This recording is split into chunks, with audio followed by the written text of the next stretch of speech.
जय हिंद दोस्तों, एक बार फिर से आप सभी का स्वागत है आपके अपने चैनल द स्टूडेंट्स कॉर्नर पे। तो हम लोगों ने बीच में पार्ट्स ऑफ स्पीच कंप्लीट किया 4-5 वीडियोस में और बहुत सारी अच्छी तरीके से एडजेक्टिव, एडवर्ब, नाउन, प्रोनाउन, बाकी सारी चीज़ें हमने समझ ली।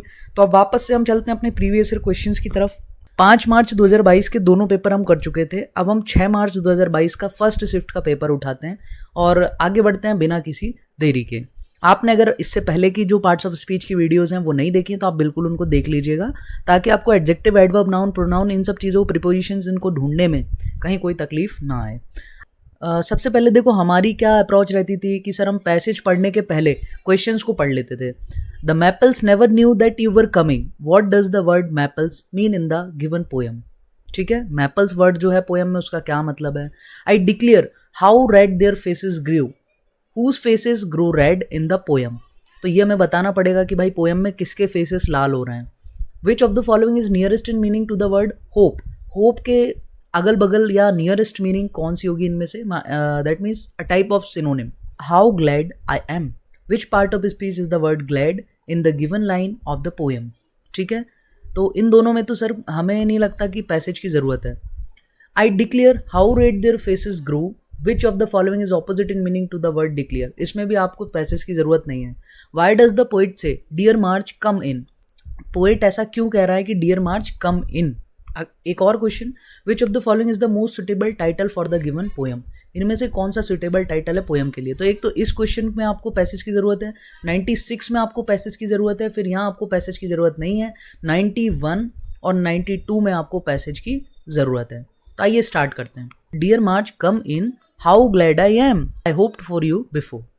Put down your hat, you must have walked, how out of breath you are। Dear March, how are you, and the rest।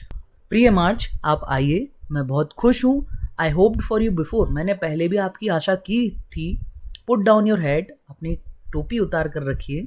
You must have walked, आप बहुत चल कर आए होंगे। How out of breath you are, क्योंकि आपकी सांसें जो हैं वो बिल्कुल थक चुकी हैं। Dear March how are you and the rest, प्रिय मार्च आप कैसे हैं और आपके सभी साथी कैसे हैं। Did you leave nature well, क्या आपने प्रकृति को अच्छे से छोड़ दिया। Oh March come right upstairs with me, oh March आइए मेरे साथ ऊपर चलिए। I have so much to tell, मेरे पास बहुत कुछ है आपको बताने के लिए। I got your letter and the birds, मुझे आपके पत्र और पक्षी मिल गए थे। The maples never knew that you were coming, Maples कभी नहीं जानते थे कि आप आ रहे हैं। I declare how red their faces grew, तो किसके, देखो एक क्वेश्चन था कि सर किसके फेसेस रेड हो रहे हैं, तो सर मैपल्स के। किसके, आप यहाँ ध्यान दीजिएगा सर, मैपल्स के। ठीक है, तो एक आंसर आपको मिला। Whose faces grow red in the poem, तो सर बर्ड, एनिमल, पीपल नहीं, मैपल्स के। तो ऑप्शन नंबर डी जो है वो आपका इसमें राइट आंसर। एक क्वेश्चन तो आपका यहाँ पर हो गया। आगे बढ़ते हैं sir. All those hills you left for me to hue, वो सारे पहाड़ी जो आपने मेरे लिए छोड़ दी। There was no purple suitable, ठीक है, you took it all with you, आप सब अपने साथ ले लिए। क्वेश्चंस पे चलते हैं। The maples never knew that you were coming, what does the word maple mean in the given poem. कोई सर कोई एनिमल है, नहीं। अ फ्रूट है, सर इसकी कभी चर्चा ही नहीं हुई। अ ट्री और shrub with lobbed leaves, a grass with long height, भाई ग्रास लंबी हाइट के साथ ये तो चर्चा ही नहीं है। अ ट्री या फिर श्रब झाड़ी विद लॉब्ड लीव्स, सर ये है आपका मैपल्स का मतलब। ठीक है, ये अब क्योंकि देखो जब मार्च का मौसम आया, मैपल्स जो हैं वो आपके रेड हॉट हो रहे हैं, तो ये सर किसको डिफाइन कर रहे होंगे। अ ट्री और श्रब विद लॉब्ड लीव्स, ये इसी चीज़ को आपको डिफाइन कर रहे हैं। ठीक है, आगे बढ़ते हैं हम अगले क्वेश्चन की तरफ। Which of the following is nearest in meaning to the word hope. सबसे पहले आप चर्चा करो होप की। तो होप का मतलब होता है सर आप कुछ उम्मीद करें, है ना, या आप कुछ उम्मीद लगाएं। और सर फोरसेक की बात करें अगर, तो इसका मतलब होता है आपका त्यागना। मैं एक एक वर्ड पे फोकस करता हूँ और आपसे कहता हूँ जब आप क्वेश्चन की प्रैक्टिस कर रहे हैं तो आप एक एक वर्ड के बारे में चर्चा करें, क्योंकि यही वर्ड घूम फिर के हमारे क्वेश्चंस में आगे पीछे रिपीट होते हैं। ठीक है, अब सर आप उम्मीद का त्यागने से कोई मतलब नहीं है। डाउट मतलब शक, तो सर शक का भी त्यागने से कोई लेना देना नहीं है। डिस्पियर, अब सर डिस्पियर का मीन्स होता है निराशा, तो भाई निराशा शब्द का भी यहाँ कोई लेना देना नहीं है। तो एंटीसिपेट एंटीसिपेट क्या होता है सर? ये जो सबसे ऊपर आपने पढ़ा नहीं है वो मैंने इसलिए नहीं पढ़ा क्योंकि मैं हर एक कुछ वर्ड की चर्चा करना चाहता हूँ आपके साथ। तो एंटीसिपेट का मतलब होता है सर अंदाजा लगाना, है ना, किसी चीज़ के बारे में अंदाज लगाना। और वही लगभग लगभग आपका जो होप है उसका मतलब होता है उम्मीद लगाना। तो नियरेस्ट मीनिंग इनकी बन रही है, आप ऑप्शन नंबर ए की तरफ जाएंगे, इसीलिए उसने बोला nearest, not exact. How glad I am, which part of speech is the word glad in the given line of poem. तो सर ये तो हम पढ़ चुके हैं, है ना। अब जब हम पढ़ चुके हैं तो हमें दिक्कत नहीं होनी चाहिए, क्योंकि हाउ आई एम, मैं कैसा हूँ, आई का मतलब मैं, और सर मैं की बात करूँ तो ये आई वर्ड आपका नाउन है। अब कोई वर्ड नाउन के पहले आ रहा है, मैं कैसा हूँ सर, मैं खुश हूँ, तो जो चीज़ कैसे का जवाब दे रही है और नाउन के लिए यूज़ हो रहा है, नाउन के पहले आकर के यूज़ हो रहा है ग्लैड वर्ड, तो सर ये क्या होना चाहिए आपका? देखो एडवर्ब तो नाउन की बात करता ही नहीं है, तो ये तो हो नहीं सकता। एडजेक्टिव होता है जो जैसे ये किसको डिफाइन कर रहा है सर, ग्लैड कौन है, मैं हूं, तो मैं को डिफाइन कर रहा है ना ये, हु, आई, हु का जवाब यहां में मिल रहा है। तो नाउन को डिफाइन करने वाला वर्ड सर आपका एडजेक्टिव होता है। इसीलिए अब जब हम ये पढ़ के आए हैं, आपने पार्ट्स ऑफ स्पीच की वीडियोस देखी हैं, तो आप इसको इजीली पहचान जाओगे। आगे बढ़ते हैं, आपके क्वेश्चन में बार बार आते थे इसीलिए मैंने पहले पार्ट्स ऑफ स्पीच को बीच में लिया। Next, I declare how red face their faces grew, which of the following is opposite in meaning to the word declare. Sir declare का जो मतलब होता है सर वो होता है घोषणा करना, ठीक है। तो अब आपको ढूंढना है इसका ऑपोजिट, ठीक है। डिस्क्लोज का मतलब भी सर यही होता है, किसी चीज को उजागर कर देना, तो ये तो उसका हो नहीं सकता क्योंकि आपको तो विपरीत ढूंढना है। सर डिनाई, ठीक है, किसी चीज की घोषणा कर देना, या उसका उल्टा क्या होगा सर, किसी चीज के लिए डिनाई कर देना, मना कर देना, ठीक है। तो ये जो ऑपोजिट होगा आपका सर डिनाई ही होगा। क्लेम का मतलब होता है कि ठीक है आप किसी चीज को क्लेम कर रहे हो, मतलब आप दावेदारी पेश कर रहे हो, तो ये तो हो नहीं सकता क्योंकि ये सिनोनिम पूछता तो हम कुछ सोच भी सकते थे। प्रेफर मीन्स आप किसी चीज को प्रेफर कर रहे हो, ये भी आपका नहीं है, तो फिर क्या होगा सर, डिनाई होगा जो ऑपोजिट होगा, ठीक है। Why does the poet say dear March come in, poet ऐसा क्यों बोल रहा है? Poet doesn't need anyone else, sir इसकी चर्चा नहीं की। Because the poet is alone, sir ये ऐसी भी कोई चर्चा नहीं है। Because the poet has lost his dog, भाई ऐसी भी कोई चर्चा नहीं है। Because the poet loves it, yes, वो मार्च का स्वागत इतने अच्छे से कर रहा है क्योंकि पोइट को मार्च का महीना सर बड़ा पसंद है, ठीक है। तो देखो मैं जल्दी जल्दी इसलिए कर रहा हूँ कि आपको भी इसी तरीके से जल्दी जल्दी ही क्वेश्चंस को हल करना है और पैसेज को भी गो थ्रू करना है ताकि आपका समय भी बर्बाद ना हो। चलते हैं अगले क्वेश्चन पे। विच of the following is the most suitable title a month of the year, हो सकता था लेकिन और ऑप्शन को हम एक्सप्लोर करें। Nature of the word, word का नेचर नहीं। Dear March come in, best month of the year, ये हो सकता था, लेकिन डियर मार्च कम इन, भाई जब हम टाइटल देखते हैं ना तो अगर कोई ऐसा वर्ड हो जो बार बार किसी टेक्स्ट में आ रहा हो, किसी पैसेज में आ रहा हो, तो हम उसको प्रिफर करेंगे, ठीक है। अगर ये पोएम्स जैसी कोई चीज़ आती है हमारे पास, तो सर ये सी ऑप्शन जो है वो आपका राइट आंसर है, डियर मार्च कम इन, क्योंकि बार बार आ रहा है, आपने पैसेज पढ़ा है। चलते हैं हम अपने अगले पैसेज की तरफ, ठीक है। हमारा तरीका आपको पता है कि हम पैसेज पढ़ने से पहले उससे रिलेटेड क्वेश्चंस को पढ़ते हैं। विच of the following product is taxed under GST, इनमें से कौन सा प्रोडक्ट है जो जीएसटी के अंदर में आता है? पहला, according to the given passage the GST tax was opposed by which of the following, which of the following person was not the former RBI governor, इनमें से कौन ऐसा है जो कभी आरबीआई का गवर्नर नहीं रहे हैं? Which of the following is not correct here according to the information given in the passage? The GST was launched at midnight. Goods and services are divided into 5 different tax slabs. Manmohan Singh was the finance minister of India at the time of PB Narasimha Rao. Rajiv Gandhi set up a committee headed by the finance minister of West Bengal. अब sir इनका answer तो आपको passage पढ़ने के बाद मिलेंगे। Goods and services are divided into 5 different tax slabs. देखो sir एक क्वेश्चन था इनमें से क्या गलत है, तो goods and services are divided into 5 different tax slabs, ये तो सही है सर, ठीक है। ऐसे हमें आगे बढ़ना है। ऑफ टैक्स 0%, 5%, 12%, 18% एंड 28, आपको भी ऐसे ही पढ़ना है। जहां आपका क्वेश्चन से रिलेटेड कोई वर्ड दिखे तब आपको थोड़ा सा टाइम लेना है। However petroleum products, alcoholic drinks and electricity are not taxed. देखो कौन कौन, पेट्रोलियम, इलेक्ट्रिसिटी और अल्कोहल, ये इसके अंडर में नहीं आ रहा है। एक क्वेश्चन है हमारे पास कि सर इसमें से कौन सा प्रोडक्ट जीएसटी के अंडर में है। पेट्रोलियम उसने बोला नहीं है, तो ये हमारा ऑप्शन नहीं है। सर इलेक्ट्रिसिटी उसने बोला नहीं है, तो ये भी हमारा ऑप्शन नहीं है। फिर सर उसने क्या बोला था कि अल्कोहल नहीं है, लेकिन लग्जरी कार की चर्चा नहीं हुई। जब ये दोनों उसके अंडर में नहीं है तो फिर एक यही ऑप्शन आपके पास बचता है जो आपके जीएसटी के अंडर में होगा।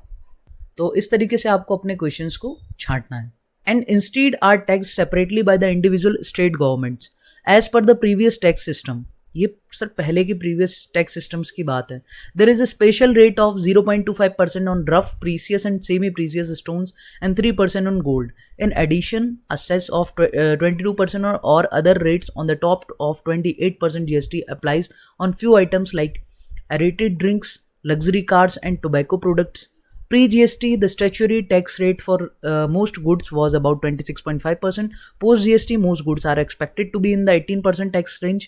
The reform of India's indirect tax regime was started in 1986 by Vishwanath Pratap Singh. ये कौन थे सर? फाइनेंस मिनिस्टर थे राजीव गांधी की गवर्नमेंट में। 1986 में टैक्स रेजिम चालू हुआ था और विश्वनाथ प्रताप सिंह जो थे वो फाइनेंस मिनिस्टर थे। With the introduction of the modified value added tax (MODVAT), subsequently PM PV Narasimha Rao and his finance minister Manmohan Singh initiated early discussions on a value added tax at the state level. भाई PV Narasimha Rao जो थे PM, उस time आपके finance minister Manmohan Singh थे। तो sir Manmohan Singh was the finance minister of India at the time of PV Narasimha Rao. तो ये भी सही है क्योंकि ये आपने पढ़ चुके हैं आप, ठीक है, आपने इतना पढ़ लिया। आगे बढ़ते हैं। A single common GST was proposed and given a go ahead in 1999 during a meeting between the PM Atal Bihari Vajpayee and his economic advisor panel which included 3 former RBI governor. Sir 3 former RBI के governor IG Patel, Bimal Jalan and C Rangarajan. तो आपका question था कि इनमें से कौन ऐसा है जो कभी आरबीआई के गवर्नर नहीं रहे। C रंगाराजन, 3 का जिक्र किया है जो फॉर्मर आरबीआई गवर्नर थे, रंगाराजन उसमें थे, तो ये आपका ऑप्शन नहीं हो सकता। IG पटेल उसमें थे तो वो तो हो नहीं सकते। C रंगाराजन भी थे, वो भी नहीं हो सकते sir. IG Patel, C Rangarajan और बिमल जलान। और कौन है सर? बिमल जलान। तो ये भी उसमें है, तो ये भी नहीं हो सकते क्योंकि ये तो फॉर्मर आरबीआई गवर्नर थे। तो कौन ऐसा है जो नहीं था? तो सर GI जलान, इसका जिक्र नहीं है और ये आपके कभी भी आरबीआई के गवर्नर नहीं रहे हैं। तो ऑप्शन नंबर बी आपका राइट आंसर हो जाएगा। ठीक है सर, और चलते हैं आगे की तरफ। Vajpayee setup a committee headed by the finance minister of West Bengal. Vajpayee ने एक ऐसी कमेटी सेटअप की जो कौन लीड कर रहा था? सर वेस्ट बंगाल के फाइनेंस मिनिस्टर असीम दास गुप्ता। अब सर सोचने वाली बात यह है कि ये कमेटी किसने फॉर्म करी थी? ये करी थी सर वाजपेयी जी ने। लिखा है यहाँ पे Vajpayee setup a committee headed by the finance minister of West Bengal. But ये सेटअप राजीव गांधी ने नहीं किया था। तो वो पूछ रहा है कि कौन सा ऐसा ऑप्शन है जो करेक्ट नहीं है। तो सर एक तो ये ऑप्शन है जो आपका करेक्ट नहीं है, ठीक है। अभी आप ध्यान रखना कि आपको आंसर में क्या टिक करना है। ये दोनों सही हैं तो ये हमारे आंसर नहीं है, हमें वो ढूंढना है जो गलत हो। तो पहली चीज तो सर ये गलत है। आगे बढ़ते हैं, इसकी चर्चा करते हैं। The GST was launch eight midnight. ठीक है भैया, मिडनाइट को लॉन्च हुआ, तो ये बात भी आपकी सही है। तो फिर गलत क्या है ये हमने देख लिया, क्योंकि राजीव गांधी ने सेटअप नहीं करी थी। तो जो गलत है वही हमारा सही आंसर है, क्योंकि उसमें वो ढूंढना था जो करेक्ट नहीं हो। तो इस तरीके से आपने ये दोनों क्वेश्चंस कर लिए, ठीक है। आगे बढ़ते हैं। The GST was launched at midnight on 1st July 2017 by the President of India and the Government of India. The launch was marked by a strict midnight 30 June 1 July session of both the houses of parliament convened at the central hall of the parliament. Though the session was attended by high profile guests from the business and the entertainment industry including Ratan Tata, it was boycotted by the opposition due to the predicted problems that it was bound to lead for the middle and lower class Indians. The tax was strongly opposed by the Indian National Congress. तो sir इस tax का किसने oppose किया था इसको? तो sir Indian national Congress ने, और आपको इसका आंसर मिल चुका है सर, इंडियन नेशनल कांग्रेस ने अपोज किया था, विरोध किया था इसका, ठीक है। सी ऑप्शन आपका सही है। तो अब ये जो 4 क्वेश्चन थे वो आपके चारों हो चुके हैं, अगर आप इस तरीके से क्वेश्चन पढ़ने के बाद पैसेज को टैकल करेंगे। आगे चलते हैं sir. The reform of India's indirect tax regime was started in 1986। Sir इसका मतलब होता है आपका प्रशासन। तो अब आपसे ये पूछ रहा है कि what does the word regime mean in the given line of the passage? A particular way of operating or organizing a business. किसी business को operate करना या organize करने के लिए एक particular way होता है, उसी को सर हम regime बोल रहे हैं। तो सर A ऑप्शन जो है वो हमारा सही आंसर हो जाएगा। सर आगे 103 पर चलते हैं। Which included 3 former RBI governor? Which of the following is nearest in meaning to the word include? Sir include का मतलब होता है, इंक्लूडेड का मतलब होता है शामिल किया गया। तो कौन सा ऐसा वर्ड है जो इसकी सिनोनिम की तरह हम यूज़ कर सकते हैं? सर एलिमिनेट का मतलब होता है आपका हटा देना, तो ये तो हो नहीं सकता। प्रोफ्यूज ये भी नहीं हो सकता सर। प्रेफरेंस देना, तो सर इनकॉर्पोरेट का जो मतलब होता है आपका वो होता है शामिल करना। सर वही तो किया है, 3 लोगों को शामिल किया था, तो आप इनकॉर्पोरेट वर्ड यूज़ कर सकते हो किसकी जगह सर? इंक्लूडेड की जगह। तो ऑप्शन नंबर ए जो है वो आपका सही है। प्रेफरेंस का मतलब होता है सर किसी चीज़ को आप वरीयता देते हैं, ठीक है। अगले क्वेश्चंस की तरफ बढ़ते हैं sir. Initiated early discussion on a value added tax, which part of the speech is the word early? ठीक है, इनिशिएटेड अर्ली डिस्कशंस। तो सर डिस्कशंस जो है वो क्या है सर आपके? सर ये एक प्रोसेस होती है। किसकी प्रोसेस सर? किसी चीज़ के बारे में डिस्कस करने की। और ये जो है सर आपकी ये नाउन है, ठीक है सर। ये डिस्कशन वर्ड जो आया आपका वो सर नाउन है। और नाउन के पहले अगर कोई वर्ड आए तो वो क्या करता है और नाउन को डिफाइन करे, क्योंकि ये अर्ली किसको डिफाइन कर रहा है? डिस्कशंस को, यानी कि नाउन को। तो सर वो आपका एडजेक्टिव होता है। ये अभी हम रिसेंटली एडजेक्टिव की वीडियो में पढ़ के आए हैं। तो ये जो अर्ली वर्ड है वो आपका क्या होगा सर? वो आपका बी ऑप्शन सही होगा, ये एडजेक्टिव होगा, ठीक है। एक और क्वेश्चन देखते हैं, आज का हमारा last question. Due to the predicted problems that it was bound to lead for the middle and lower class Indians, तो which part of the speech is the word bound? कहाँ है सर बाउंड? ये रहा sir. Due to the predicted problems, देखो पूर्व अनुमानित समस्याओं, ठीक है। प्रेडिक्टेड प्रॉब्लम्स मीन्स पूर्व अनुमानित समस्याएं। तो पूर्व अनुमानित समस्याओं के कारण मध्यम और निम्न वर्ग के भारतीयों को जो है करना ही था। किसको नेतृत्व करना था? It is bound to lead for the middle and lower class Indians. Indians को लीड करना था। Who was bounded? क्वेश्चन आया कि सर हु वॉज बाउंडेड? बोले सर इंडियंस वॉज बाउंडेड। तो जो बाउंड शब्द है वो किसको डिफाइन कर रहा है? कौन बाउंडेड है सर? इंडियंस बाउंडेड है। और इंडियंस का मतलब सर नाउन, और नाउन को डिफाइन करने वाला वर्ड सर आपका एडजेक्टिव होता है, हम पढ़ के आए। तो ऑप्शन नंबर बी जो है वो आपका राइट आंसर हो जाएगा। क्लियर है? आपको इस तरीके से चीज़ों को छांटना है और इस तरीके से क्वेश्चंस को हल करना है अनसीन पैसेजेस के। तो आपको आज का वीडियो पसंद आया होगा, तो फिर मिलेंगे अगली वीडियो में। बाकी के 15 क्वेश्चन हम इस शिफ्ट के करेंगे, ठीक है। तब तक के लिए जय हिंद, जय Bharat, and wish you all the very best.